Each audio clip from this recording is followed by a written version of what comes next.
What's going on, my dear brothers and sisters? Welcome to the Study of Stuff podcast. You're about to watch an amazing interview yet again. And every time I've said this, I've followed through and delivered some content that was incredible. Not because of me, but because of my guests. You're about to be blown away. My mind was blown for sure. Cyprian from The Royal Path joins me again. He's back. The first time he was on, everyone asked me for when are you going to have him back on again? So I had him back on. We had some interesting conversation. The second part, or like the tail end of it, I asked him a question about the end of the world, something that's on his mind, and I think a lot of our minds. Couldn't put it on YouTube. It was a little too hot. So you're going to have to check that out on our school platform.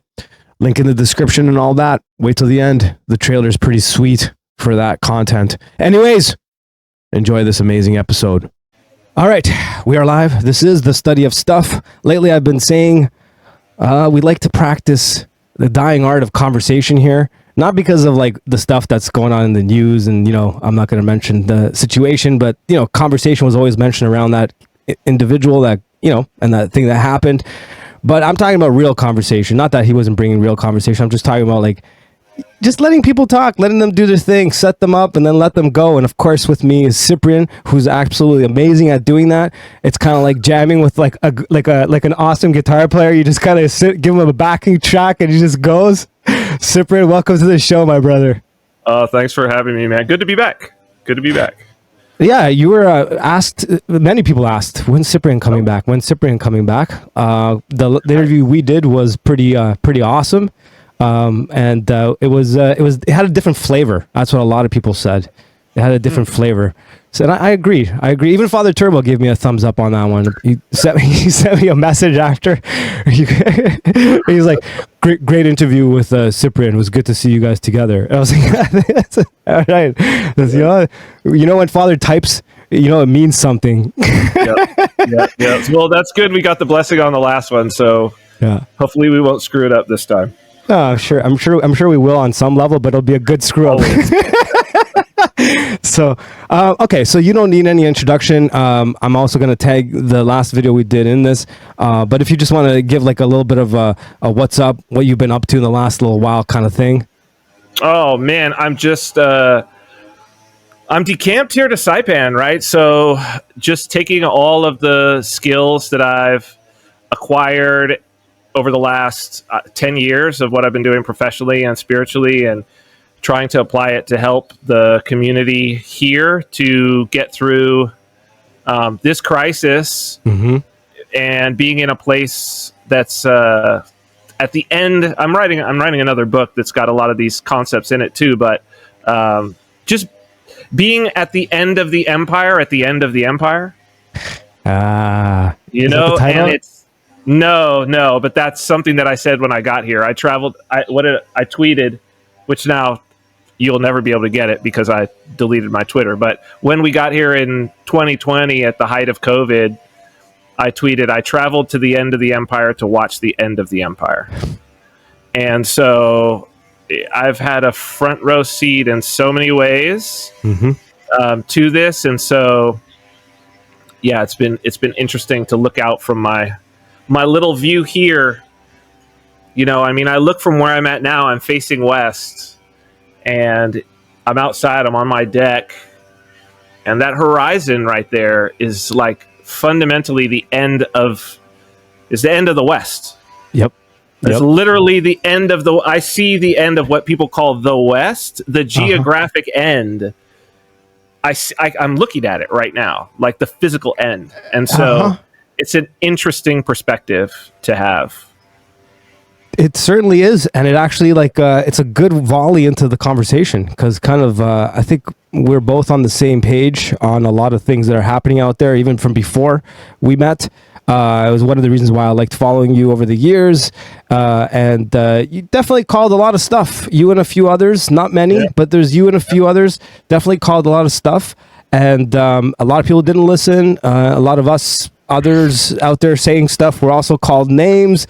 right around the end of before you guys took the last couple episodes when you took a break with Royal Path, I was like, I'm like 100% agree, and people were slamming me for not supporting the orange guy and a few other things, and they're like, what do you mean? Anyways, let's start with currency. Okay, because I took your Bitcoin mystery school. It was phenomenal, and my favorite part was the historical background that you gave. And I think it's very important, especially now. It's extremely relevant. It's more relevant now than it was when I took your course. You know what I mean? So can I get you to just go wherever you want to go, but like kind of talk about currency, what it is, control, render onto Caesar, and then tie it into like the modern era and how Bitcoin is viewed today and what it was originally supposed to be, kind of thing.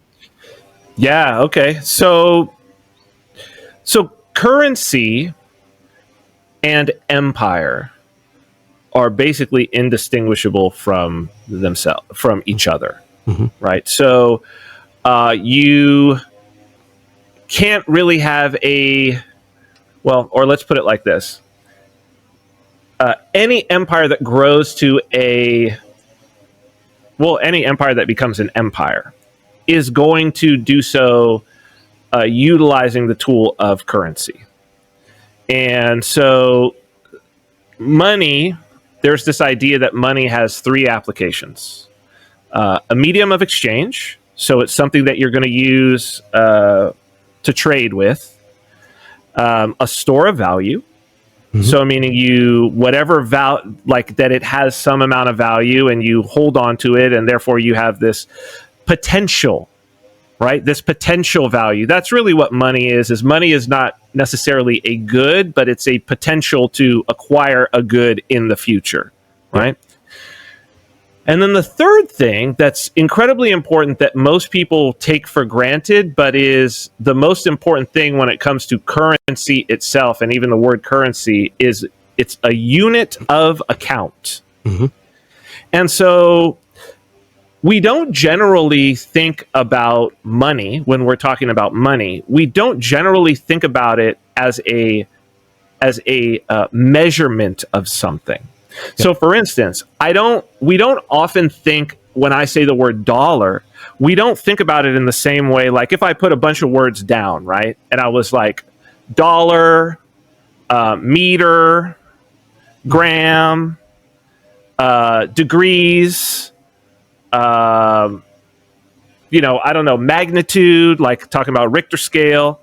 There's all of these different like units of measurement. But if I was to put dollar, we don't necessarily think about it in the same way that we think about like meter. Right? But we should, because that's what it is. And that's what it always has been. And this is unit of account. And when you have an empire, one of the things that empire always does is that it has to standardize units of account. It has to standardize units of measurement. Right? You have to have standards of units of measurement. And actually you have entire departments in the government that are about like the Department of Weights and Measures in the Commerce Department. What are they all about? It's like you show up to their office and they literally have like a meter stick. They have like something that weighs an exact pound. Okay? And so we have the different systems of measurement. And just to tell you how entwined systems of measurement, standardized systems of measurement are with empire itself, we literally have a system of measurement that is called the imperial units. Correct. Yep. Okay? Because when the British Empire went around, they forced everybody to do that. Why do you do that? Well, because you need to have things like maps. To say, what is our territory? What is the distance from here to here? You need to be able to have blueprints where somebody will build something that's a government building, right? You need to be able to have standards about weights for things like military armaments. How much explosives are you going to put into this thing, right? How far what is the range of this vehicle, right? As we're going to go and take it. All of these things you need to standardize them. And as an empire grows, how you know what empire you're within at any given time is you look at the measurements. So, for instance, we read the lives of the saints as Orthodox people. If you read the lives of the saints and you read the Russian saints, you'll run across this word versts, right? And it's like, it'll be like, the monastery was 20 versts from the city. Yep. You'd be like, what the heck is a verst? And then you go and you look, and it's the Russian imperial measurement system. And there's an entire measurement system, and that was the Russian imperial measurement system, right? So that's how you know what empire you're within is what measurement system you're using. Likewise, what currency you're using. Okay? So as empires are fighting against each other, they're really fighting for, or how they know how you plant your flag and you know that people are within your empire, is that they're using your currency. Why is that important? Because if you're all using the same currency, then you can trade with each other. And you're removing the friction to trading in the same way that all using the meter removes it. Or all using the gram removes it, right? Because you're going to trade like kilograms of something for dollars of something. Or pounds of something for pounds of something. Pound silver, pound sterling, right? Get you this. So when we see that and we go and we look at even the words used for currency, you start to be like, oh, they're all weight. So like pound, Great British pound. Okay. Well, what's the symbol for pound? What's the symbol for pound? Like that L with the loop. It's an L. Right? And then how do you abbreviate pound? I don't know. How do you abbreviate pound? Yeah, if I have 20 pounds of something and I'll write 20 blah blah, and that'll be 20 pounds. 20 lb. Oh, okay. Oh, yeah. Okay. How do you abbreviate pound? LBS. Yeah. So pound, you've got this L. And then you've got an LB. Why? Why? Why is pound LB? I don't know. Well, you've been using pounds your whole life. British? You never stopped. You never asked what is the LB? There's no L or B in the word pound. That's I never did. No. Lira or lira? The Libra. Libra. Yeah. Right? What is Libra? Libra is the word pound in Latin. Yeah. That's right, yeah. Okay, well, what's the Italian currency? Well, Rome, right? The Roman Empire. Yeah. Which two places was Rome? West and East. Yeah, that's right. Right? Yeah. So you had the Western Empire, Italy. Okay, what was the Italian currency before the euro? The lira. The lira. Yeah. Okay. Yeah. And in the East, it's Turkey. Yeah, that's what right. is the Turkish currency? Yeah, that's right. It was the lira. It had the L. They also had dinars. I think it still is it not? I think. Is it dinars now? Did they move? No. I think it is. Still is. It still is. Yeah. And Cyprus too. It was. Yeah. Cyprus. Why? Yeah. Because that was the Roman Empire. Yeah, that's right. Right. Think about how those places are different now. They're different countries, but think about how you can't displace it. That's right. Yeah, it's just like trying to displace a meter, right? It's so hard. You have to have this active. For them to move all of those countries onto the euro, the process that they had to go through, there was nothing organic about it. No. It was completely planned out and forced. Yes. Organically, you stick with what you know. Right? And so what is the dollar? Well, the dollar is thaler. It's the anglicized version of thaler. Okay, what's a thaler?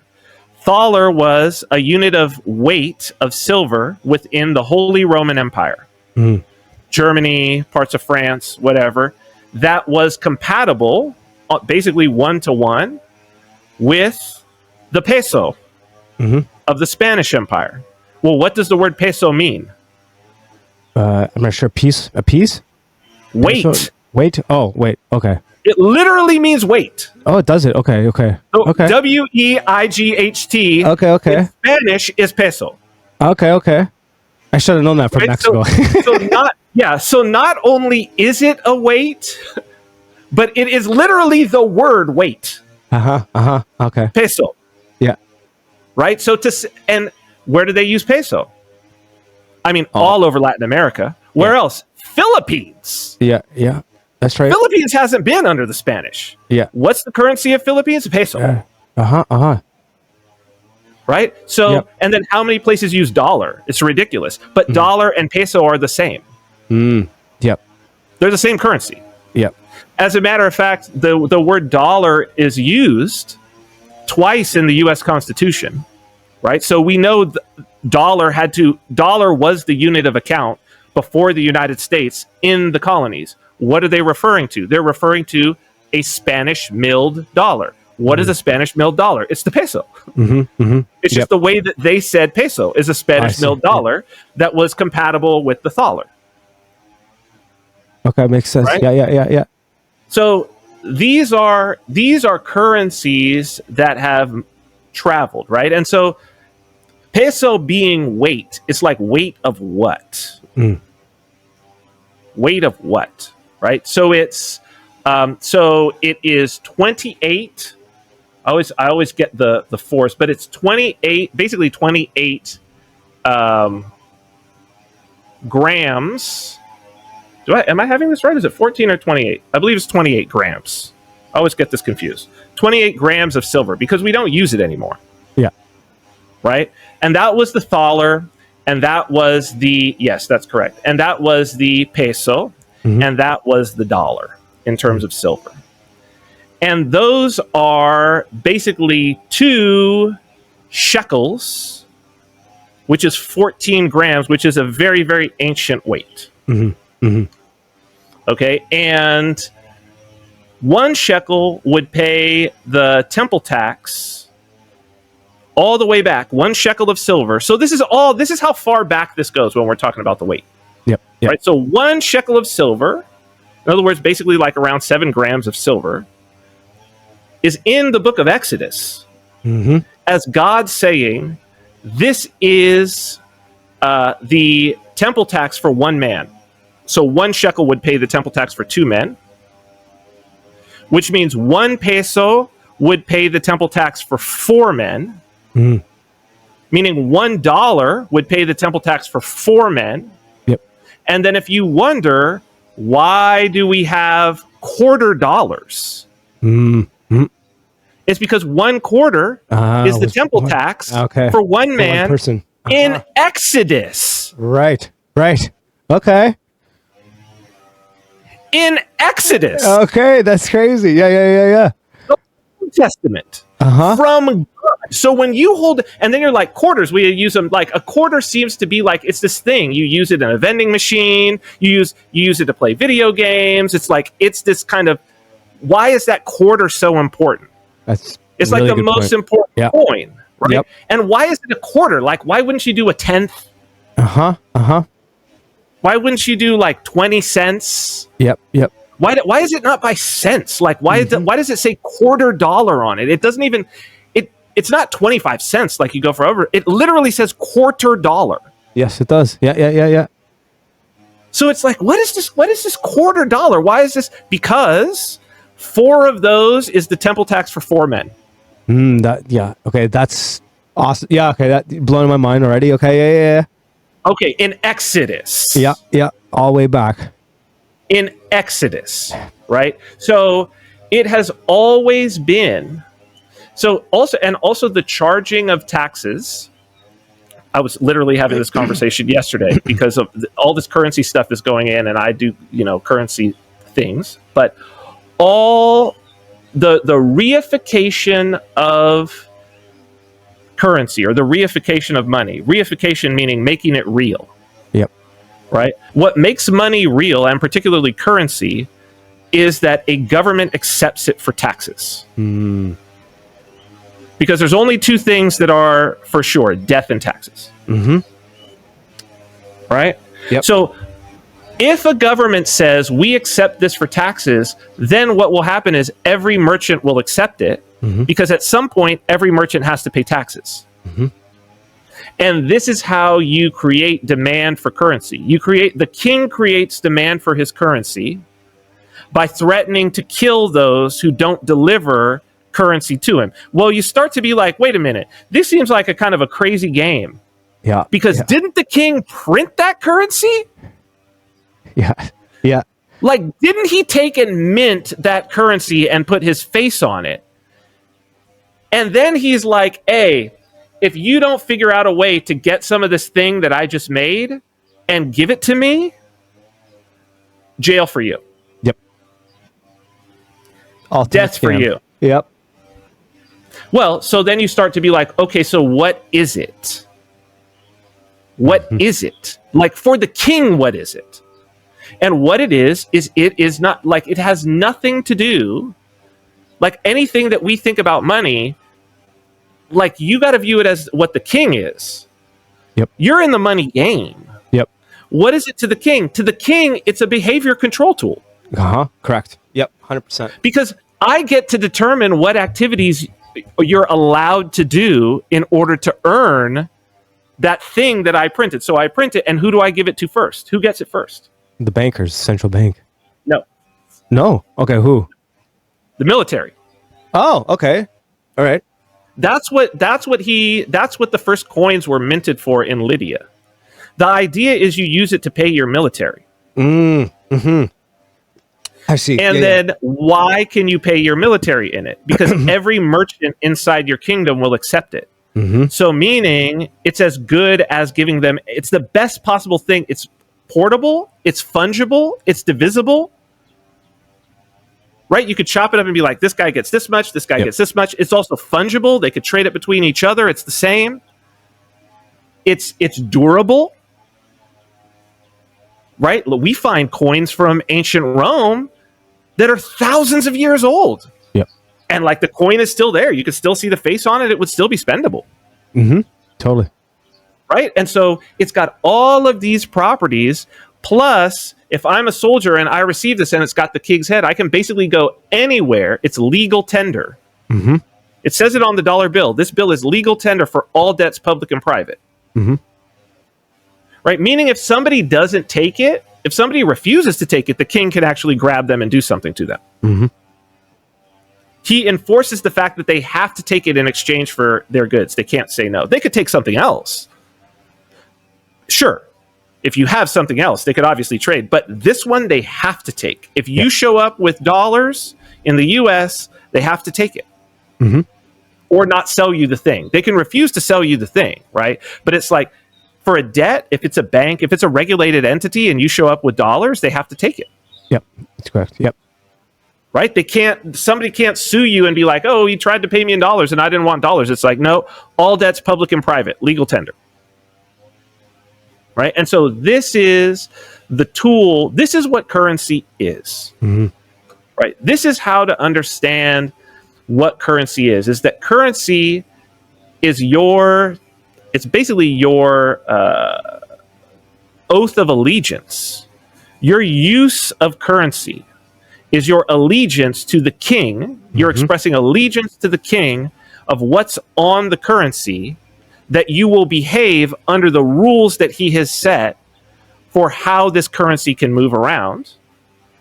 And if you refuse to do that, or you misuse the currency, or you counterfeit the currency, or you do any of these things that breaks the king's sovereign rule over the currency, it's over for you. That's it. Yep. These are like the worst crimes, by the way. Mm-hmm. So, for instance, this was something that crypto guys ran into very early on. Unregistered money service business. Okay. Yep. So there's no federal license in the US for like a money service business. And this is any kind of financial institution. But we should talk about like the level of simplicity that it is. Because I ran into it the other day and I had to tell somebody no. Literally a friend of mine. Okay. Right? Okay. Where if you today, right now, if you come to me and say, I want to buy from you, like as a business transaction, I want to buy from you, $5,000 worth of Bitcoin. Mm-hmm. Even $5,000 worth of a stable coin. You're going to give me $5,000 cash. I'm going to give you 5,000 tokens of Tether. And I'm not registered as a money service business federally. And the feds decide that they want to come after me. They can arrest me for that. Mm-hmm. Yep. We're just friends. We do it this time. They can arrest me. And the penalty is for what we just did. Nonviolent. Not even, nothing to it. We're friends, right? Yeah. 5 years in federal prison or $1 million fine for everything. Really? Wow. It's more than that. It's more than that. Okay. If one of us is a U.S. citizen and the other is not, okay? One of us is a U.S. citizen and the other is not. Even if the other one of us has never been to the U.S., right? Yeah. They can extradite the non-U.S. citizen, bring them in. This actually happened. It happened quite a bit, but there's one guy, Alexander Vinnick, Vinnick, who ran EBTC Exchange, Russian national, had never been to the U.S., never traveled to the U.S. He went to Greece on vacation. He had been running an exchange. This is years ago. The Greek authorities arrested him and extradited him to the U.S. Really? For that? And the charge was unlicensed. They got him on more things when they had him in. They went and got him on more things, but the arrest was for unlicensed money service business. Okay. Wow. Okay. I didn't know that. So, yeah, that's how serious. I mean, that's how serious. Because it's an affront to the system that makes empire. Mm-hmm. Yep. Makes sense. And so these were.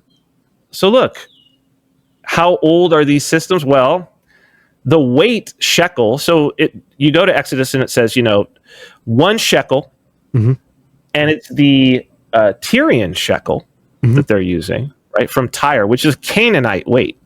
So the Jews didn't even come up with their own weight, right? Just like somebody uses the meter, that country didn't come up with the meter. They used the inch. They didn't come up with the inch. Yep. They adopted what was being used by their neighbors so that they could trade with them, right? So that they could have some standardization. And so it says 1 shekel of silver being used as just pure weight. There's no coins at this time. We didn't have coins until 600 BC. Yep. Yes, Lydia. Right? Those are the first coins. So there's no coins in Exodus. It's just silver. But it says 1 shekel by the shekel of the temple, which is the Tyrian shekel, that will pay for 2 men. And that continued to be used all the way up. And so this sort of brings us to like the render unto Caesar, because it starts to get interesting, I think, when we talk about scripture and the gospel, the money and currency story. So again, like if we're talking about empire and we're talking about kingship, and we're not having a conversation about currency, considering like whose face is on the currency, the king. Yes. Yep. Right?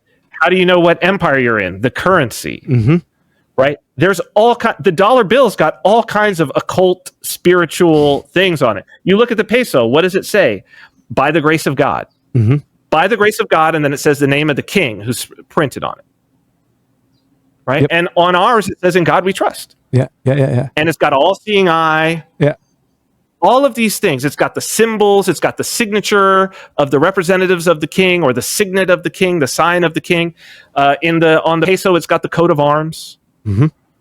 Right? So it's like, this is the day-to-day symbol. The day-to-day symbol that's used constantly. Not only that is coveted. Yes, absolutely. That is desired. Yes. Yep. That is turned into an idol. Absolutely.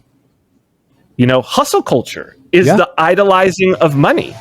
Yep, absolutely. Right? I just want to get more money. The conspicuous consumption, it's really what they want is the money. Make it rain. Yeah. Right? Stacks, bands, racks, racks, whatever you want to call it. Right? It's like literally these pieces of paper are my idol. I'm here, look at me. I'm showing you my idol. Yeah. Cash rules everything around me. Cash rules everything around me. It's an idol. Yep. It's the God. Yep. If it rules everything around you. So true. Yeah. And cash is a god. People overlook this, and when you put it that way, it's hard to overlook it. Sorry, I'm not trying to interrupt you. Keep going, man. It's like, it's true. No, I mean, I think it's important that you say that. Because it's like that's what it is. Like you use it on a daily basis. You have it all the time. You don't actually look at it. It becomes a cliche even to look at it, right? But when you put it that way, that's exactly what it is. You are worshiping literally that the whole transaction to get more of it, so that you can stack it, and then you can put it on your altar, whether it's a bank account or your car or whatever it is. Mm-hmm. And this is why the love of money is the root of all evil. Mm-hmm. It's mammon. Yeah. Right. So, and this is where it becomes important to you have to step outside of it. Mm-hmm. Yeah. You have to understand that it's inevitable. Empire is inevitable, right? Because certain kings are going to be successful. Yes. It's just going to happen. Yep. And the emergence of this tool that is currency is inevitable when it comes to kingship. Yes. Yep. And if your currency is good and useful, and the technology behind it is innovative and sustainable, the multiplier effect that has on your empire, it's like it is the effect. Yes, it is. Right. Yep. So fundamentally, the effect that the Roman currency system had, undeniable. Like that the currency had in terms of them being able to pay their armies, wage war, and do these things, buy their goods from Egypt and spread the money around and have that empire. Can't measure it. Spain is way more obvious because they literally built a machine for extracting the wealth of the East. That's why everybody here has a Spanish last name where I'm at. Yeah. That's why everybody in Philippines has a Spanish last name and they still use the peso. Yes. Yeah. Right? Basically, the reason why there was the New World, the Spanish New World, it's just one big trade route that goes like this in a circle, where they take silver from out of the mines in South America, send it up to Mexico City, where they turn it into pesos, ship it across the ocean to Philippines, where the Chinese traders come and trade silk and porcelain and all of these things, and they dollarized the East. And then they take all of that and they bring it back to Europe. Mm-hmm. Yep. That was the whole entire thing. And it was just basically like they were just minting because the silver mines at Potosi were creating so much silver. They basically inflated the silver supply, but nobody could see that happening because the people who cared about the currency were all in Europe. Mm-hmm. Yep. So true. And that's basically how they took everything over, right? Was that they were just free money. Yeah. And they were storing lots of it. They weren't even putting it into the system just to keep the value going and stuff like that. They had to. Yeah, of course. They had to. Yeah, totally. But they basically, that was basically what their ruin was in some ways, right? It was just that was it for their empire. It was about this silver trade. Mm-hmm. And at a certain point, they fell off militarily because once they had conquered those places, they were ruling by currency. Yes. Yep. Right? And it was so in demand throughout the New World. It was the currency of the colonies. It was, yeah. It was a currency of the colonies. We know that because the word dollar is used in the Constitution. But there wasn't enough to go around in the colonies because the Spanish were hoarding it for themselves. Mm-hmm. And so that's why Benjamin Franklin created paper currency. Mm-hmm. Because they were we look at kind of the pattern of what this is for. They're looking at it in the way that we are looking at it. Yeah, I see. And they're does this really need to be silver? That's kind of an artifact. It's been silver, but does it need to be silver? Well, let's see. Could we do this with paper? Mm-hmm. Mm-hmm. Yep. And sure enough, they were able to do it with paper, and they paid for the American Revolution, basically on credit.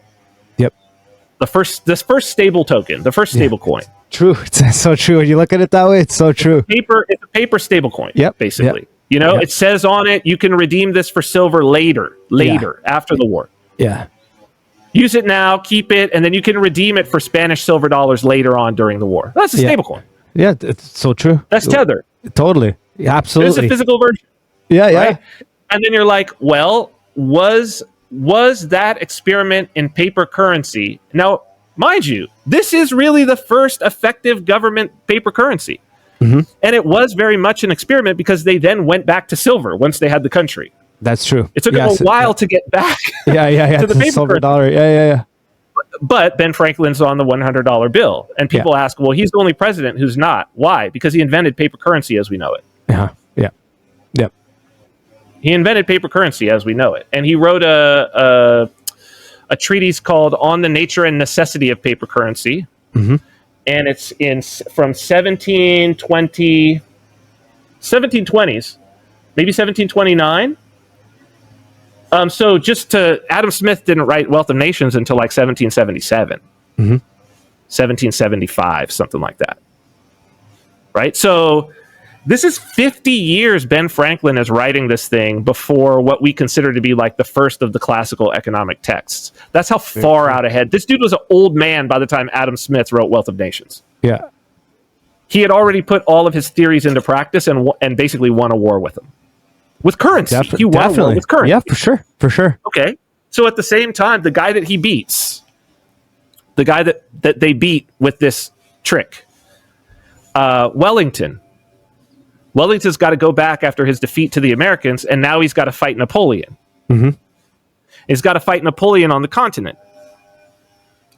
But he can't he can't pay his army because it's not within the British Empire. So if he tries to pay them in British coins, the merchants in Spain and France, they're like, we don't know what this is. I'm not selling you wheat. I'm not selling you, feed for your horses. I'm not letting you stay here.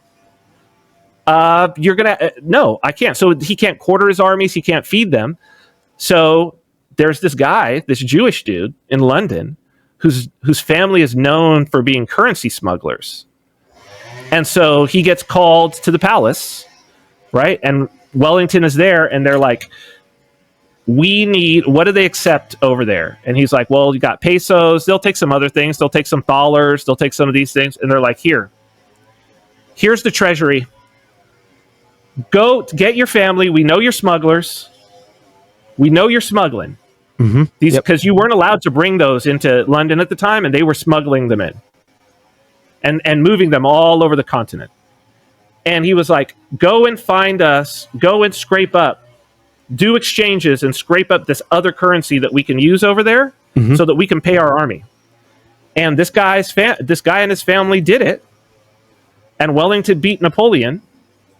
And that guy and his family became the most prominent money family of our times, and that guy's last name is Rothschild. Yes, of course it is. Yeah.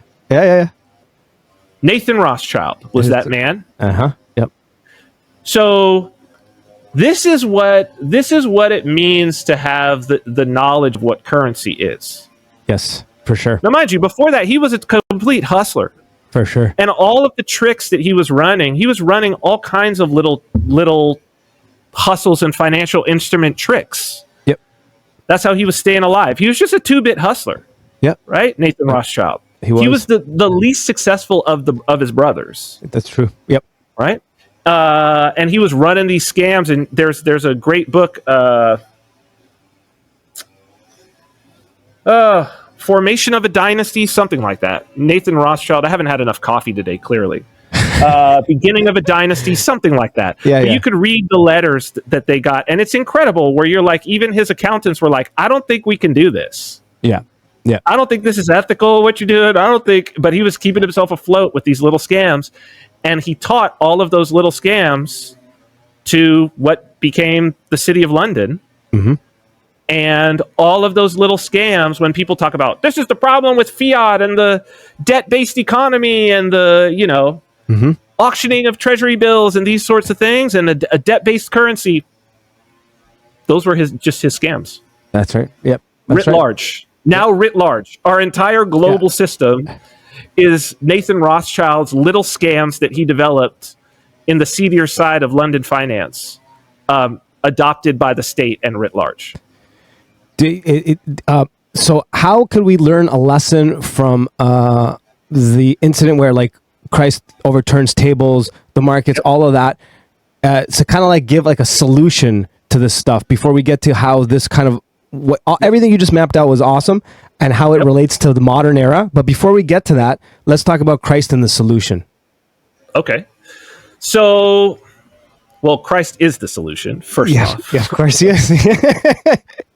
But I think the reason why it's important, why I wanted to go, it's kind of like not skipping saints. Oh yeah. Right? No. Yeah, like, yeah. Why I wanted to get us to the modern era in a way that we could start to like track backwards. Exactly. Yeah. To start to understand that like the pattern was ancient by the time the Gospels were written. Mm-hmm.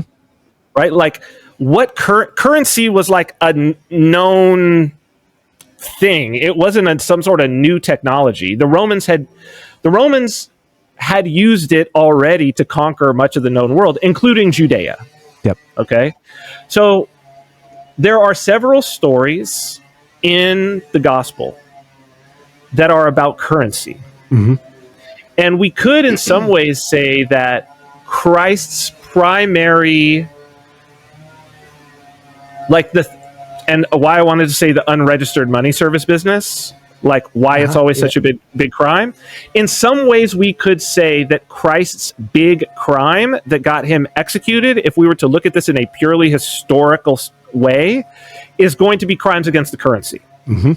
It's going to be his stance on currency. Mm-hmm. Okay, and people are like, "Wait, what? What are you talking about?" Okay, we have to understand what the currency regime was in Judea at the time of Christ. Okay? At the time of Christ in Judea, you have a dual currency system. So one, you have the Roman currency, right? Which is the main coin that you would see would be the denarius. Okay, this is going to be the main one. This is the day-to-day currency that you would have, that you would be moving around and using. The Jews would be using this. Mm-hmm. Okay, not just the Roman soldiers, everybody in the marketplace, you're going to be using this. Okay, then there you have a second currency, because you still have the kosher currency. You still have a commandment to pay the temple tax. You can't pay the temple tax in denarius. Yes. You have to pay the temple tax in shekels of silver. Mm-hmm. Okay, so before the Romans got there, it would have just been shekels. Everybody would have just been using shekels and shekels of silver. After the Romans got there, the shekels of silver, it's like gone. And by the way, you don't pay the temple tax all that often. So you don't need to have that many shekels like circulating. You can have all kinds of different things. After the Romans get there, things get more built up in terms of the city. You still need to pay that. Okay, so what they've been doing is they have been using, for centuries, they have been using the shekels, the Tyrian shekel. Mm-hmm. Okay, that is the weight, the measure of weight from Tyre, which is Tyre and Sidon, right? Which is where Jezebel is from. Mm-hmm. Yep. Okay, so she's a Sidonian. These are pagan people. Yep. And this is their currency. But the mint at Tyre, which is kind of like a little island, Sidon and Tyre is kind of like the island, little bridge that goes across. It was known for having the purest, it was unadulterated. They had not debased their silver. So it was totally pure, which makes it like way better for kosher. Mm-hmm. Yep. And so the priests in the temple were just like, well, we just use that. When the Romans come marching through, they take over Tyre and Sidon, and they destroy the mint. Mm. Well, why do they need the mint? You're in our empire now. You don't get to mint your own coins. You use the denarius. So you don't need your mint. So they destroy the mint. Mm-hmm. Yep. Well, then they get down to Judea, and the priests are like, hold on, Romans. We've been using that for our temple tax. We can't accept, look. We can't accept denarius for the temple tax. We can only take shekels of silver. Mm-hmm. But you just destroyed the only mint that was creating these shekels of silver. We've been melting them down, using them for things, trading them to other people, doing all of this. We need fresh minting of these things. And so the Roman authorities say, okay, we'll let you mint. We'll let you start your own mint. But here's the deal. You have to keep minting those Canaanite Tyre shekels. They have to look exactly like the ones from Tyre. We're not letting you make your own new currency because you don't get to make your own new currency. You don't get to have a currency that's yours because you're under our dominion and our empire. And in our empire, you use our unit of account. Mm-hmm. Only time you get to use this is in the temple. That's it. Don't bring it out of the temple. If we see it out of the temple, that's it for you. And you're going to print some additional lettering on it that identifies it as you guys did it. It'll still have the design of Tyre, but a little extra that says you guys did it for tracking purposes, right? The same way that we would put what Federal Reserve mint was the one on every dollar. If you look on every bill, you can see which mint did it. Yep. Yeah. Right? Which one of the mints. Okay. So they agree. And this is what's going on by the time that Christ shows up on the scene. Now, this should give us a little bit of pause. Okay? Because as we already said, money has this idol aspect to it.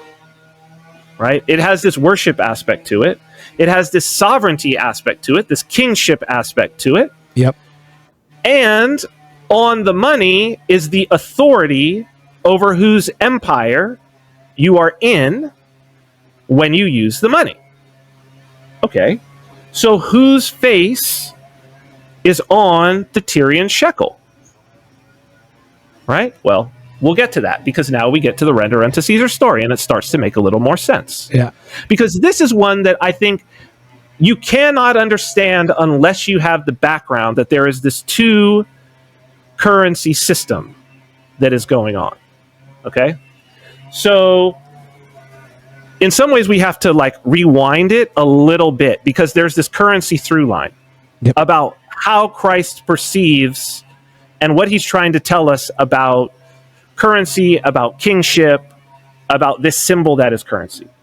So there is so before our render unto Caesar story, which is Matthew 22, in Matthew 17, chapter 17, there's a scene where they're traveling around. Peter is with Jesus, and Peter is accosted on the street. Okay, and he's asked, I think there's Pharisees and Sadducees who are there asking him. It would probably be Sadducees because they controlled the temple. Anyway, he's asked, hey, your master, does he pay the temple tax? Does your master pay the temple tax? Right? They're trying to catch up. Like, who is this? Is he revolting against the church? Against the temple? Like, who is he? Who is he aligned with? Like, what's he doing? And they're like, hey, man, is he a tax evader? Does he pay the temple tax? And so Peter engages with them, and then he comes back, and he says, Master, they asked me, do you pay the temple tax? Now, Peter clearly doesn't know whether or not Jesus pays the temple tax. Yeah. Right? Because he's kind of like, he's like, I don't want to throw him under the bus. Yeah, he's like, so I told them that you did. Yeah. I told them that you did. Yeah. Right? and our Lord says to him, well, okay, Peter, well, let me ask you this. When the king charges taxes, does he charge them to his own sons, or does the king only charge it to strangers, taxes to strangers? And he says, well, strangers. He'd never charge taxes to his own son. And he says, well, then we're free of it. We don't have to pay. Like, I'm not obligated. This is one of these brilliant where, this is the word of God because the nuance. Yeah, totally. It's nuanced, right? Yeah. He goes, I'm not obligated. Clearly, I'm not obligated. We're not obligated. However, so as to not offend them for their benefit, so as to not offend them and create a scandal here, go down to the river, cast a hook. The first fish that comes up, open his mouth, there will be a coin inside, and you will take that coin to the temple to pay the tax for me and thee. Mm. To pay the tax for 2 men. So we know what coin is in the fish's mouth. It's a shekel. It's a Tyrian shekel. Yep. Okay. I love how this is coming full circle. Keep going, man. This is so good. This is so good. This is, of all the miracles, this is the miracle no one talks about. Uh-huh. However, you should be like, I'm sorry, did he just make money? Can he make money appear out of thin air? Yeah. Why? Because he's the high priest. Mm-hmm. He's like, I can mint it just like they can mint it. Yeah. And I can mint it in ways that you wouldn't imagine. Yeah. So let me show you who's really the high priest. But see, when you understand what money is, you understand that, and as the apostles understood it, they lived in that world. Mm-hmm. They understood what the temple tax was. They understood the 2 currency system. They lived inside of it. That miracle is one of the most profound in terms of him showing his kingship. Mm-hmm. Amen. Right? Absolutely. And his kingship over nature as well. What is this alert that I'm getting, man? Oh, okay. I'm leaving that in. I'm getting an alert. You're getting an alert, and you put the glasses on. I was like, yeah, he did it. That's sportitis. Okay, that was to make me look astute. So, this is a profound miracle. It truly is. It's profound, and it's profoundly meaningful. Yes. Right? And it would have been super meaningful for Peter. Mm-hmm. Super meaningful. At this point, you're just like, okay, this dude can do anything at this point. Like, that's, to me, that's, in some ways, that's way more impressive than loaves and fishes. Yeah. And water to wine, because this is like a produced product. Yep. That then like also predicted that you would put it inside of a fish. Yeah. And it's a fish. And it's a fish. The symbol. The symbol, which is basically like making money doesn't grow on trees. It's basically like I can make money grow on trees. Yeah. Right. So it's like, because it also tells you, okay, stop idolizing. Yes. For us, what it tells us is, dude, you're worried about how are you a Christian worried about money? Mm-hmm. He can make it appear out of nowhere. And you know what he has for me? In my life. This is one of the things that I've learned. Right? He's not going to give you mo money, mo problems. But if you're serving him, if you are his soldier fighting spiritual warfare on his behalf, who did I say was the first to get paid? The military. Soldiers. Why would his kingship be any different? No, 100%. You're right. Keep going, man. You're killing it. Right? Okay. Yeah. So that happens. Mm-hmm. So, okay, he pays the temple tax. Fine. So now there's another tax to be paid. Okay. By the way, let me tell you, that was saying my local recording has stopped recording. So be recording on your end. His local recording stopped recording. Are we still good, Manny? I'll figure it out. Don't worry. I'll figure it out. Go. Keep going. No, it's recording on my end, but don't worry. Keep going. Both?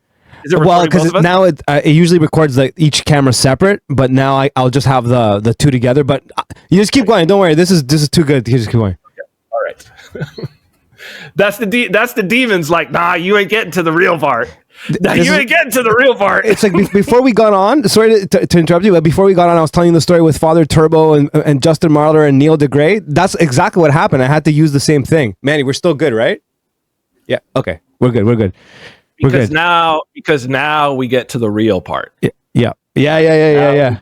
Actually, before you get to the real part, it also shows that story also shows what money is in terms of exchange of energy. And I don't mean energy in like it's all energy, but like it's just understanding that even the term currency and how we use the current and all that stuff, it really exemplifies It's an exchange of energy, but an energy to who and from what and for what? Exactly. And that takes us perfectly to what I didn't mention.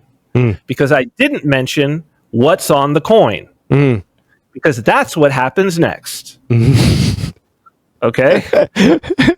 So first he's asked, do you pay the temple tax?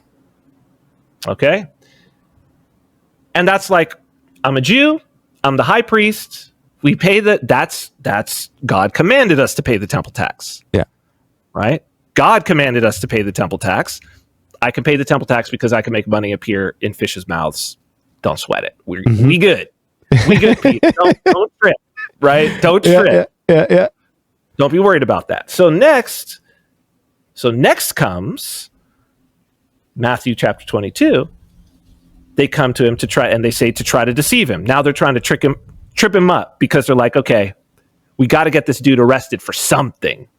Unregistered money service business, right? Like, we got to get this dude arrested for something that's like an actual crime.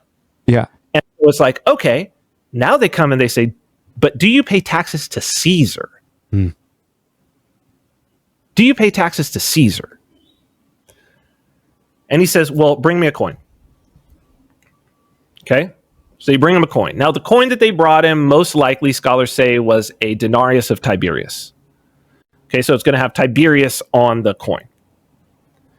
And he says, whose name, and it says superscription. That's the inscription that goes above, right?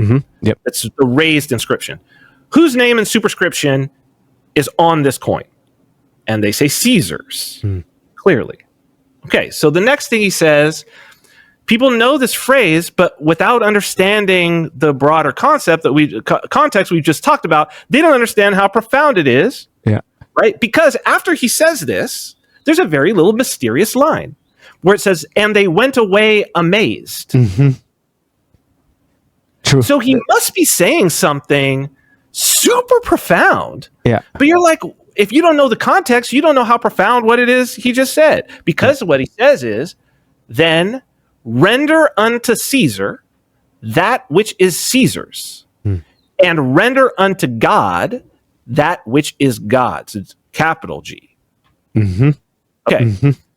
Render unto Caesar that which is Caesar's. Well, what is Caesar's? It's literally the coin that he's holding in his hand. How do I know that it's Caesar's? Well, he just told us. Whose face and superscription is on it? Caesar's. Okay, now the render unto God part. Render unto God that was. Oh, by the way, this is what it looks like. It's the cover of my book. Yeah. That's what the coin would have been. Okay? So, what he says is, render unto God that which is God's. Okay, well, what's being rendered unto God? Well, it's the coin that is the temple tax. That's what God has said, render unto me half a shekel for each man of silver. Okay, whose name and superscription is on the coin that they're using to pay the temple tax, the one that was in the fish's mouth? Well, it's the Tyrian shekel. Yeah. It's not going to be anything related to a Jew. No. So whose name and superscription on it? Well, it is the god Melkor's face. Yeah. Who is Melkor? Otherwise known to the Tyrians as Baal Dasor. Yeah. Baal. It is the god Baal. Baal just means Lord. It means Lord of the city. So every city in the Phoenician world, which the Canaanites were Phoenicians, right? Yeah. So was Carthage, all of this, right? The sea people. That's right. They all had a Baal Dasor, a lord of the city. So did the Greeks, Athens and Athena. It was just kind of like a common term for any of the pagan gods or whatever that was. Any of the Baal. Yeah. The Lord, yeah. Which means the Lord. Lord of theirs, whoever's the Lord of their city. It means God. Yeah. Right? So render unto Caesar that which is Caesar's, render unto God that which is God's. So that means what he's saying to them is, you are paying a temple tax with a God's face on it that belongs to him. So therefore, your temple has become a temple to Baal of Tyre, to Melkor. Yeah. By using his thing to pay the tax, that means that you are not paying the tax to God. You are paying the tax to that God, small g. Yep. and you have turned your temple into a pagan temple, which is what every Old Testament prophet came because of. Yeah. Because the people had fallen into the worship of Baal. Yep. Yep. It started worshiping Canaanite gods. Yep. Yep. So now you see why they go away amazed, because, oh no, he just burned us. Totally. Like, yeah. Burned. Yeah. Yeah. Like in the slickest, again, that's how you know that like only this is coming from God. For sure.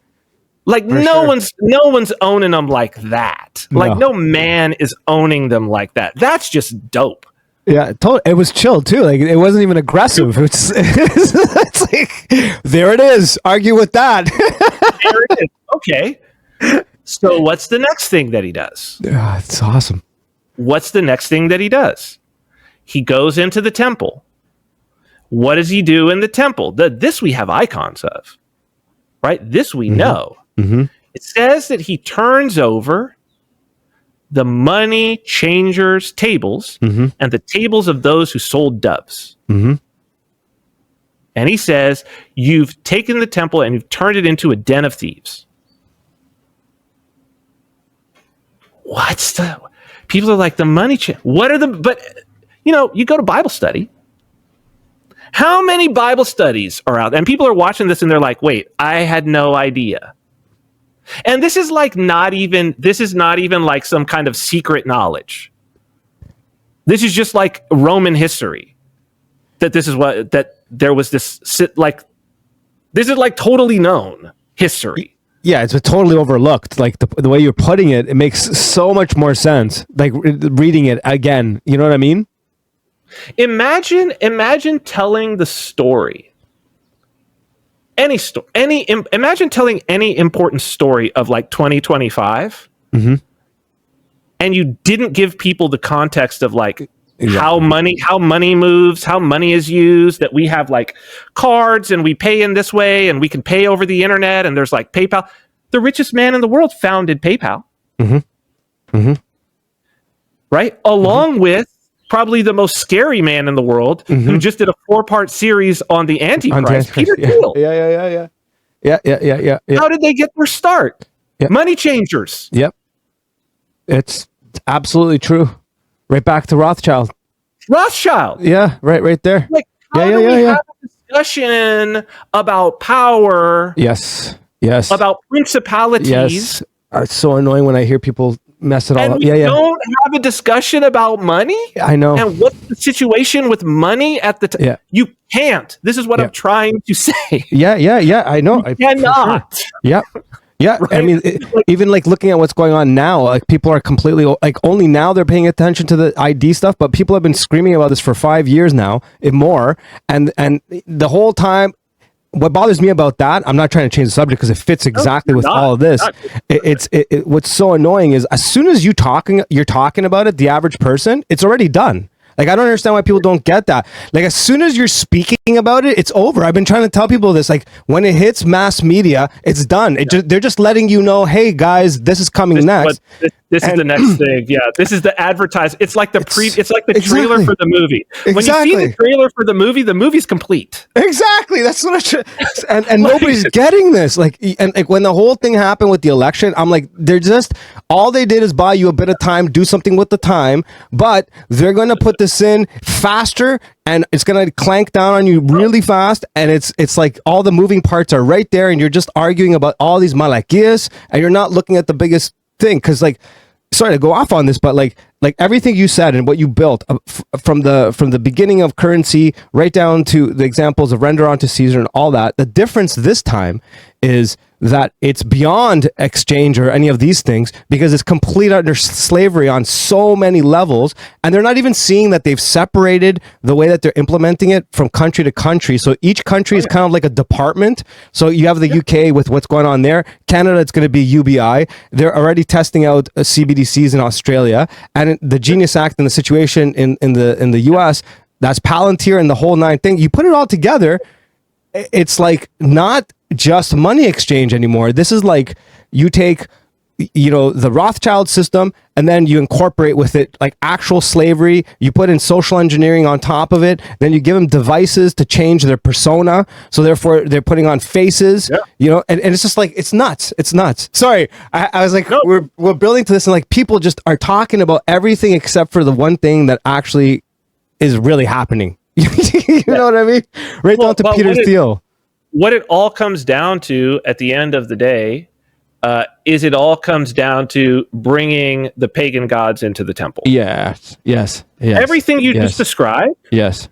Everything you just described is there's a temple, and it's like, it doesn't, in some ways, it doesn't matter what your temple is, right? So because that's what he's doing when he overchanges because what's the money changer's temple? What money changer's tables?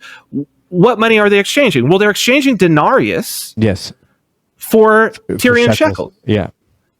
And who's minting the Tyrian shekels? Well, the priests are minting the Tyrian shekels. And they're putting a markup on the denarius to the Tyrian shekel.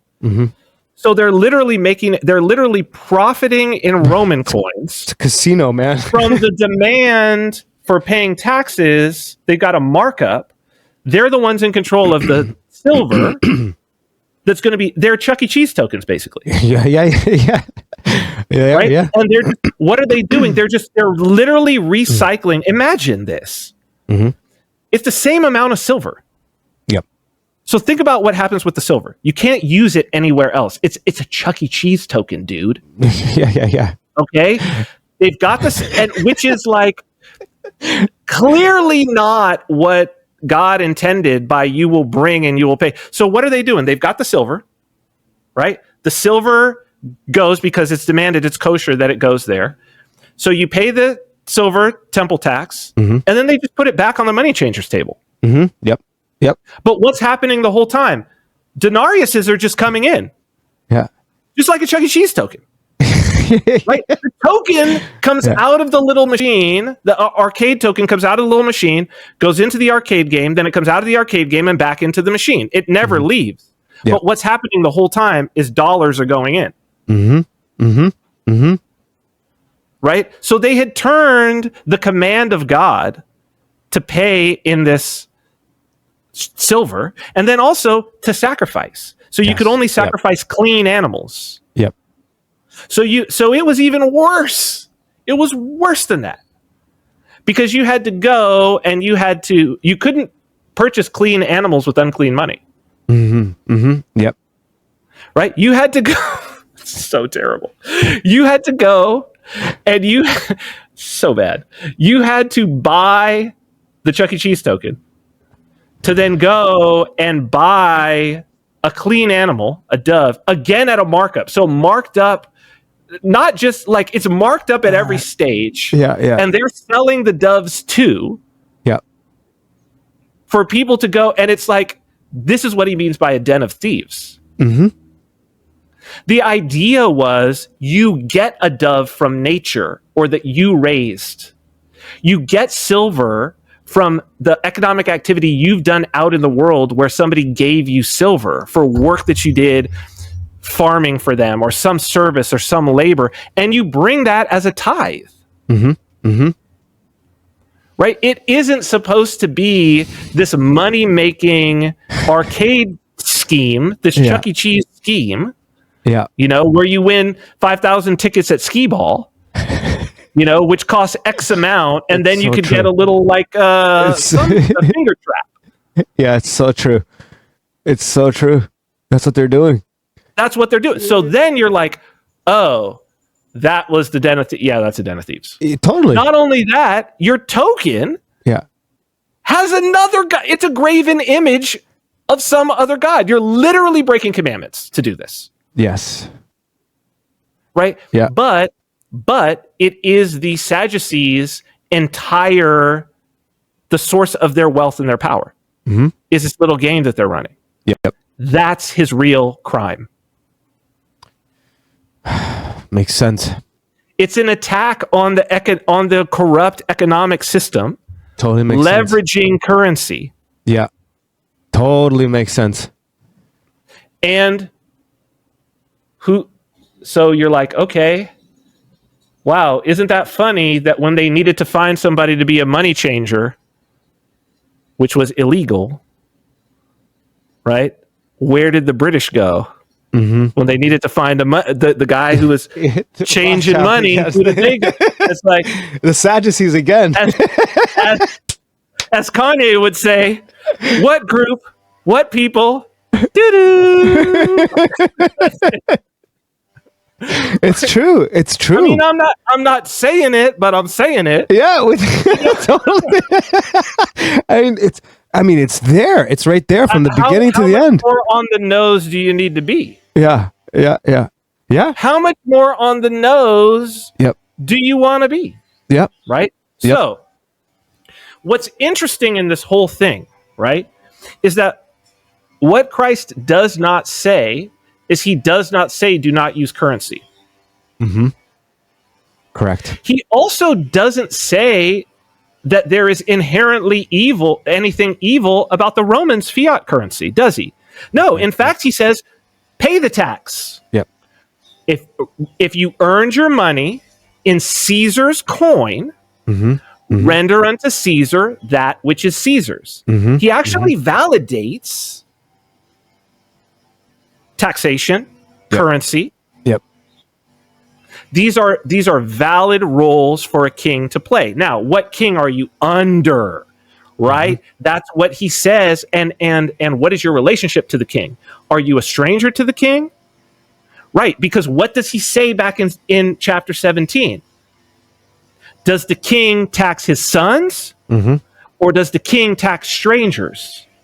Of course, Caesar's will tax the Jews. They're not his sons. If the Jews choose to participate in Caesar's empire, which they had, as long as we continue to participate in his empire and recognize his sovereignty by using his coin for economic activity, then we are subject to his sovereignty over that coin because it is his. Render unto Caesar that which is Caesar's. Makes so much sense. Right? Yeah. Because you hear these quotes being dropped and you never really think about it. No one ever breaks it down. And then when you do, the most, like, I don't want to say it's cliche, but like it's a cliche thing to say. People will render unto Caesar this and that, or overturning the tables, and they completely miss the point. But when you put it in context, it's actually some of the most powerful stuff in the Bible in terms of control and God and on the world, like God and the worldly control. Like it is it's the whole thing. We're living it. Well, he's clearly super concerned with it. You're correct. Yeah, he's as super he should be. Well, because if you think about. So it says that he got out and he whipped them. Yep.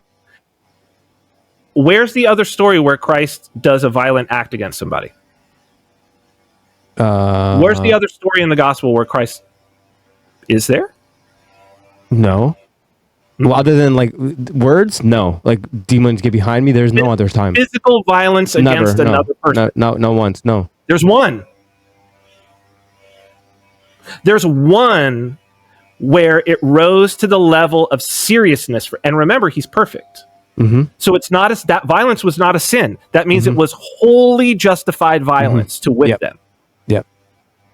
That's how concerned. Does anybody else ever talk about that fact? That's true. No. I've only heard it as an argument in a bad way, but never ever. No one ever talks about that. Because we're given the clue of what does he find to be the most serious problem. Yeah. It's true. What does he find to be the most serious sin? Well, it's clear. It's just like a parent with the child, right? Yeah, totally. It's the thing that there are very few things that rise to the point where I'm going to put my hands on my children and give them a spanking. Yeah. But the reason why I do that is because it is a signal to them that this is the most. For me, this is the most egregious thing that you could. If you're getting a swat on your butt, that's truly egregious. Yes. Yep. You crossed the line. It has risen to a level of corporal punishment. Yeah. Right. And it would be different if he was just violent with everything, but he's not. No. But he's not. No. There's one thing. See, the thing is, when it's explained, it makes so much sense. But I've heard people use it back to my point, the comment I made earlier, I've heard people use it as kind of like, oh, look, he's a hypocrite. He did this thing. He's like, turn the other cheek and he's doing this thing. And I was always like, that's such a silly argument. And especially when you break it down like how you just did, it makes complete and utter sense. Like it's very important.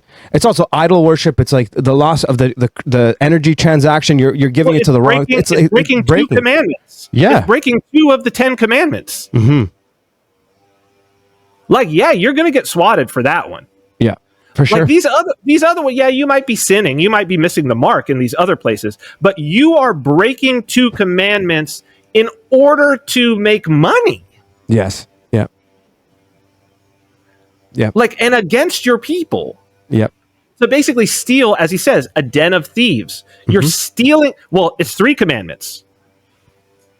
Which is important that he says den of thieves. Yeah. Because thou shalt not steal also. Yeah. Have another God than me, graven images, and steal. Yeah. Bro, you're 33, you're 30% of the way to breaking them all. Yeah.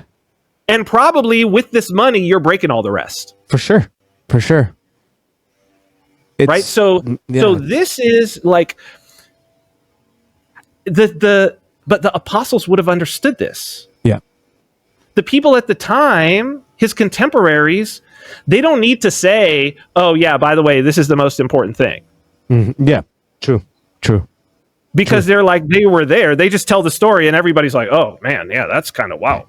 He went over the top with that one. Wow, he really did that? Oh, man. Yeah. Because there's a cultural and historical context. Well, he's a historical figure. This happened in history. The gospel is a historical, yes, the pattern. That's a very good point. This happened in history. So how do you, this sola scriptura and all this, it's like, how are you going to read a historical document that has all this historical context? Yeah, that's a very good point. Like you would look, it's like Tolkien wrote the whole Silmarillion. Right? So that you would understand the historical context of his world. Good point. Yep. Right? And it's like, yeah, do you read Dune? In the back of Dune, there's a glossary of words. Yeah. That's like the size of its own book. Yeah. It's true. Yeah. Why? Yeah. Why? Because you need the historical context to understand why is this thing that this guy is doing important. You know what? That also it's a really good point, because I think that's something that's missing today. A lot of the historical context on a lot of the symbols we see, even the word symbol to tie together, and the word persona. I was actually talking about it with Father.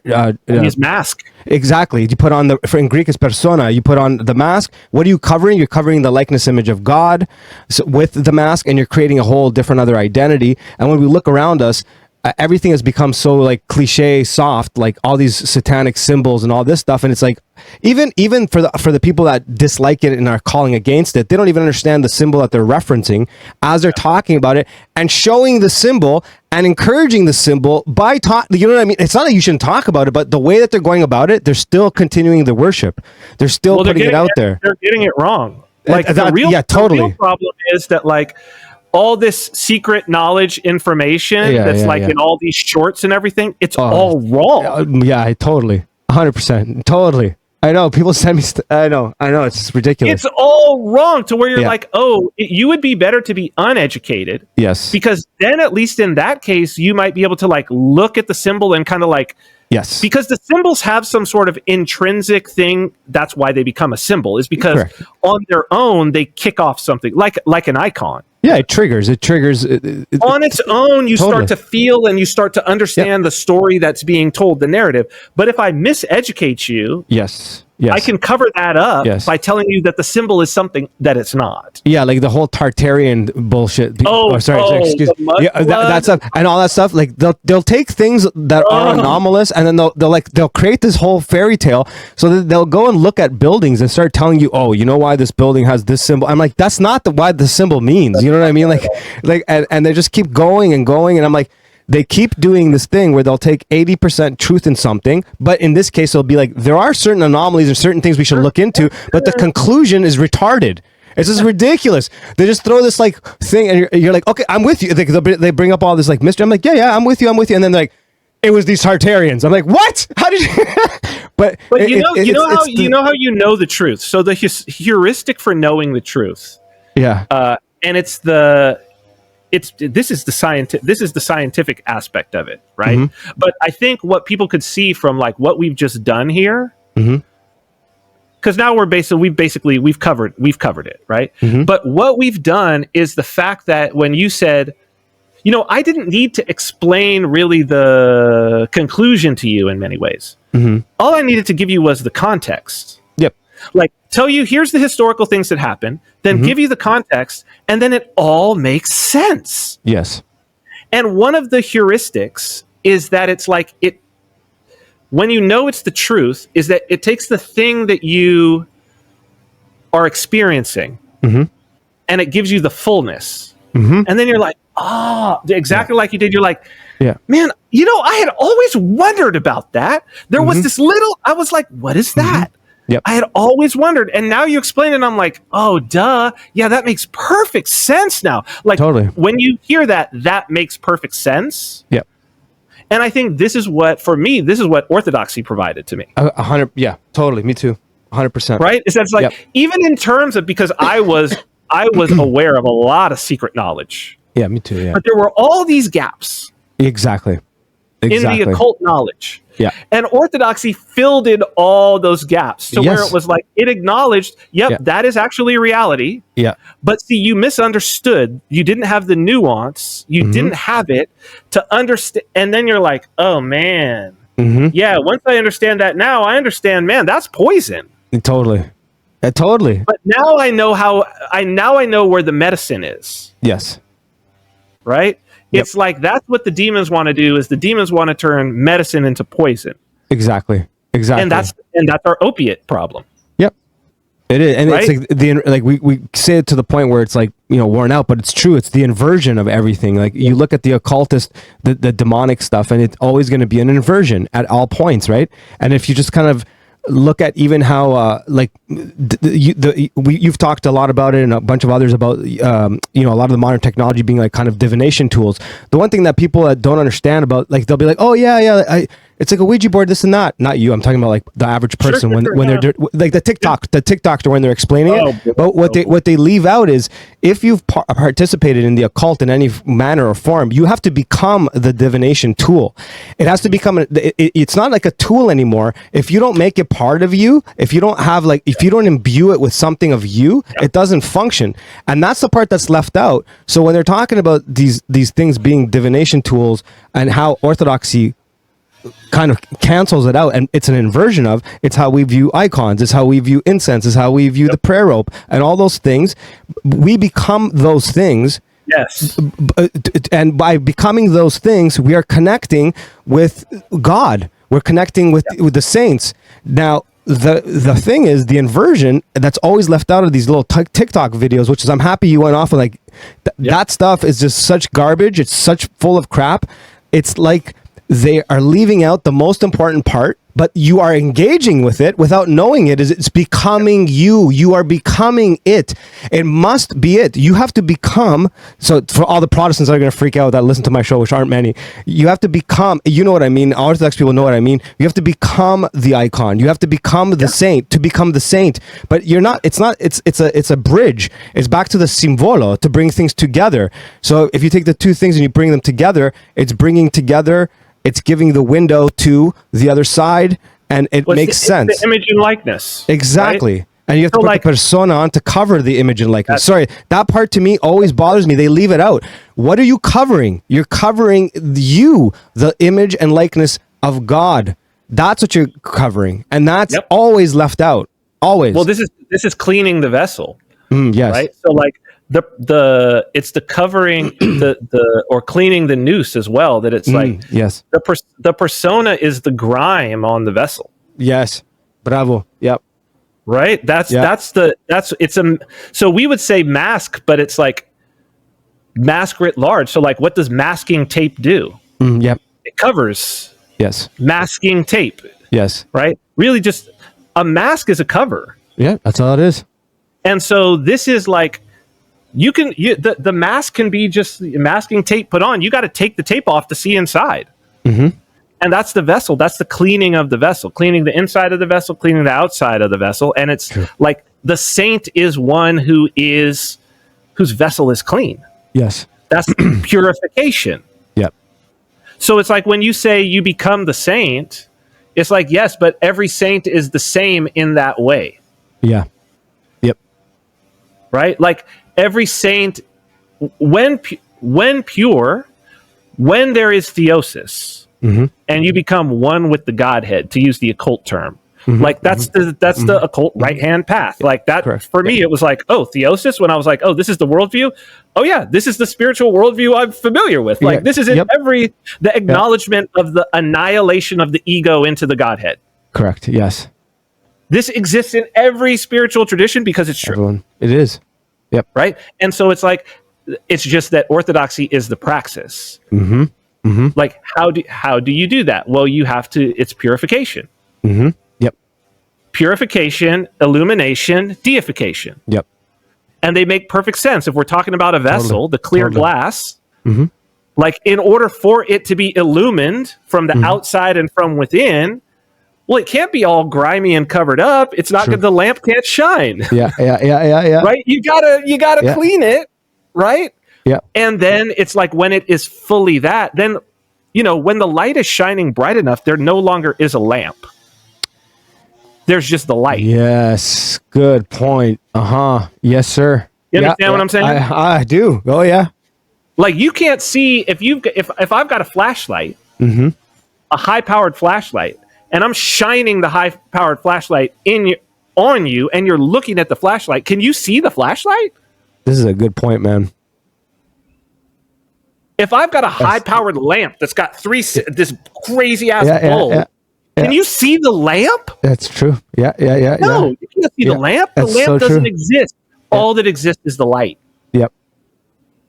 That's true. And so you imagine our vessel as a glass ball.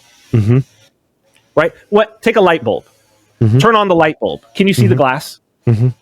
That's a vessel for light. Correct. Right? So this is it's all just obvious.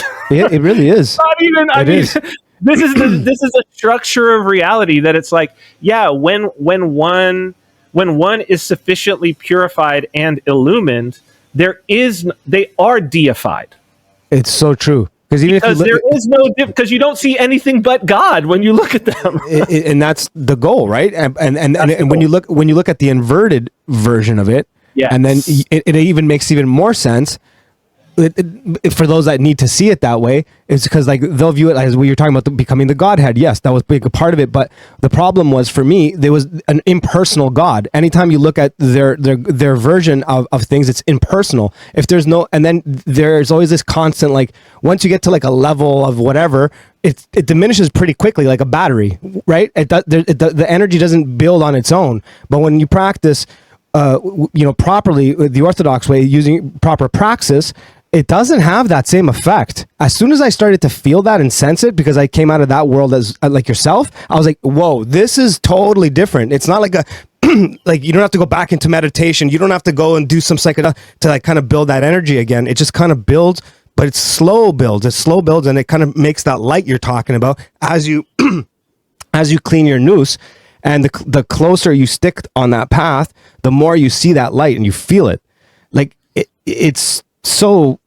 When Father Turbo was on the very first time, I clipped it. I made a little clip out of it. He made like a challenge to any new ager, and he was just talking about like try it for 60 days. I think it's 60 days or 90 days, and just try it. You've tried all these other things. I'm totally paraphrasing Father if you're listening to it, but it was such a good way of putting it. You know what I mean? He's like, that's not what I said. And he's like, just try it for 90 days. You've tried everything else. Just try this for 90 days and just see what happens. And I was like, dude, that's like the best advice you could possibly give. You've tried everything. Try this. Yeah. Try it. Yeah, well, thereafter, I think that this is the place. It's easy for me because I came from it, and so I understand exactly that sentiment that he's saying, because I absolutely agree. And I think you can understand it too, that it's like, I didn't get involved in the occult because I wanted to hang out with the devil. Yeah, like I got involved with the occult because I was searching for the truth. Yeah, 100%. And like rabidly searching for the truth, right there with you, and searching also not just for the truth in terms of words, but searching for praxis. Yes. That was the thing that the occult offered, and I think that that's the main thing that, you know, these people who are these like pop occultists and stuff, if you look at them, for all of them, it's like they want to be able to do something, whether that's tarot cards, whether that's yoga poses, whatever it is, there's a praxis. What's missing from Protestantism? Praxis. That's very true. Like, very true. Especially the most it's like, okay, so I go and I sit in a room and I watch Joel Osteen talk to me. Or worse, I turn on my TV and that's what he's doing. Yeah. And it's like, okay, now it's over. He's done talking to me, and it's like, what's my praxis? Oh, give us some money, or maybe come work for free on one of the things that we're doing that's like the thing that Joel really likes to do. And it's like, oh. But what's the practice for like my spirit, though? Yeah. And that's what Orthodoxy has, is it's got praxis, to where it's like, absolutely. You know, got to bring up St. Mary of Egypt, because obviously that St. Mary's is Father Turbo's parish. Yeah. But it's like, she never went to church. Yeah. She never went to church. She says in her own hagiography, she says to St. Zosimus that she never read a book. And this is scripture. Nor had she ever had it read to her. Yeah. And she's dropping it. And she was speaking scripture to him. That's why he asked. He's like, oh, you've been reading scripture out here? She's like, nope. Never read scripture. Never had it read to me. But the Spirit of God, which is alive, serves to make a man wise. And so it's like, wait a minute. What are you telling me here? What are you telling me? And she's one of the great saints. One of the greatest. Right? She's one of the Lenten Sundays. Yes. Yeah. One of the greatest, for sure. So, like, one of the greatest saints. Well, what is that trying to tell us? It's trying to tell us you could have Orthodox. You don't. I mean, clearly, nobody wants to bear the cross that St. Mary of Egypt bore. No. And you probably can't. No. You probably can't. But what it's trying to tell you is it's apophatic, right? It's trying to tell you what it is not. Yes. And St. Nikolai Velimirovich, when he says, ours is not a book religion, it's not even a learned religion, ours is a dramatic mystery. Yep. St. Anthony the Great, from the good example too. Desert Fathers, right? Yeah. That it's like, no, actually, you can go into the wilderness. You can go as far away from the church as you want and find Christ deeper. Yeah. Right? And it's just to say that, like, so then what is the church? Well, the church is that it's that dojo. Yes. It is. It's the hospital. Yep. It's the place where there are others who are participating in the praxis, because, man, this is going to be made much easier if you got a workout partner. Can you get completely jacked by yourself in the gym? Yes, I have done it. But your gains, if you've got a partner who's down, you can get 2-3 more reps because you got that little bit of spot. You know what I mean? And the gains that you get in the gym from having a workout partner who's down, 10x? So true. 10x? Yeah, it's true. Yep. And so it's like, I could go do it on my own. And then again, it's like, hey, I could be St. Mary of Egypt and I could go and do it on my own without the tools of the church. Even. Yeah. Yeah. Right? Without icons, without liturgical practices, without the services, which you could do on your own, because we do Typica here. We haven't had a priest. 4 years. Yeah. Right? When I get communed, I have to leave. But every Sunday, there's Typica here, because we can do a reader service. And we've got incense, and we've got icons. Right? And we've got each other and our community. And it's like, okay, I could do this on my own. And I could still get orthodoxy. True.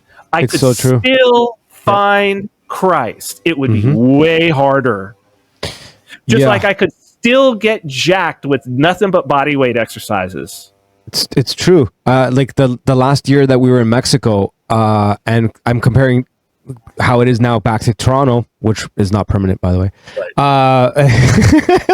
But one of the reasons there's two reasons we came back. One was clearly family, my daughter, family, and stuff like that, and also community. With the church, and to be able to go to church, because we were out there, it was like the desert, and I had made that comment a couple times to Father and a few others, and they're like, be careful with that. And I was like, I didn't really understand what they're saying, and I definitely got it by the end. I was like, okay, I'll just go back to Toronto, do my thing there. I need that spot, like you're saying. I need that community. I need to go to church. I need to take communion, divine liturgy on Sundays, all that, and it has been a blessing. Like I don't want to be here for any reason. Like in this, you know what I mean? I'll leave it at that, because already they're passing laws here, which I could already get into. But anyways, on the bright side, that has been great. Family, connecting with family and church has been the spot I needed. And I definitely like how you put that. The spot in the gym. Yeah, that's what it is. Absolutely, that's what it is. I got one question for you that I want you to dig into as much as you can. It's a big one, though. It's a big one. It's because when I sent you the message, I'm like, "What's on your mind?" And your answer was the end of the world and what it means. That was your answer. You want to go into that a little bit? Sure. You know, I didn't get involved in the occult because I wanted to hang out with the devil. I got involved with the occult because I was searching for the truth. When I sent you the message, I'm like, what's on your mind? And your answer was, the end of the world, what it means. You want to go into that a little bit? Sure. As far as we know, we have never had a global corruption that required global repentance, except in all of these ancient stories. Because the flood was global. And when they built the Tower of Babel, what do we know about the Tower of Babel? Now we're about to go full circle. We're about to go full circle, brother. Let's do it. Because currency is a language. The meter is a language. Wow, all right. Whoa. That's so awesome. You did full circle. Yo, that's crazy. Yeah, dude. That's so true. Oh, wow. You blew my mind right there, sir. Well done. Wow.